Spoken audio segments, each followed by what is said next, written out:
bisa terlepas dari negara.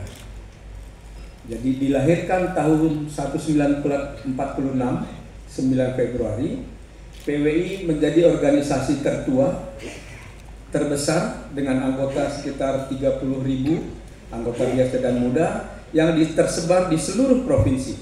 Jadi hanya PWI yang memiliki anggota dari Sabang sampai Merauke seperti itu.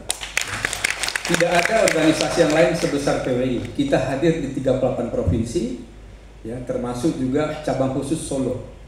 Kemudian dari 30.000 lebih wartawan yang memiliki sertifikat kompetensi, 20.000 antaranya adalah anggota PWI. Ya, jadi memang PWI termasuk bukan satu-satunya, tapi termasuk yang rekrutmennya itu tidak mudah. Untuk menjadi anggota PWI, dia harus memiliki sertifikat kompetensi. Oleh karena itu, tentu saja selain tertua dan terbesar, kita berharap ke depan PWI menjadi organisasi yang juga paling profesional. Tadi dalam perbincangan sebelum masuk ke ruangan ini, kami berbincang-bincang dan mengeluhkan kondisi saat ini, ya, di mana banyak sekali komplain terhadap pemberitaan, terhadap kinerja wartawan yang seolah-olah telah merusak pandangan tentang pers itu sendiri. Ketika terjadi reformasi dan lahir Undang-Undang Pers tahun 40, tahun 99, tujuannya adalah supaya pers memiliki kebebasan, kemerdekaan untuk bangsa Indonesia. Ya. Kemerdekaan pers, tetapi belakangan disebut sebagai kebablasan pers. Mengapa? Karena disebut-sebut sering dikatakan bahwa kemerdekaan pers itu telah dibajak oleh orang-orang yang tidak kompeten, bahkan oleh orang-orang yang mengaku pers tetapi kerjanya tidak mencerminkan perilaku dan kode etik dari pers itu sendiri. Jadi bagi PWI, khususnya PWI Bali dalam hal ini, adalah tantangan ke depan untuk terus meningkatkan kapasitas. Kami di PWI Pusat memiliki program uji kompetensi gratis, dan ini akan kami lanjutkan. Kemudian juga Sekolah Jurnalisme Indonesia, sekolah selama 1 minggu yang mata ujinya, pelajarannya adalah mulai dari filosofi kewartawanan sampai dengan praktek jurnalisme.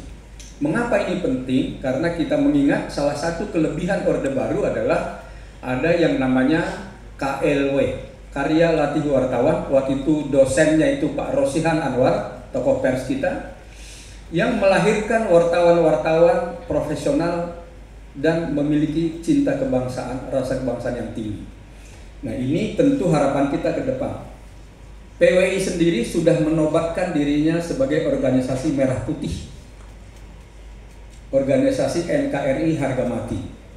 Artinya bagi PWI, statusnya pertama-tama dia adalah warga negara Indonesia, baru kemudian dia berprofesi sebagai wartawan.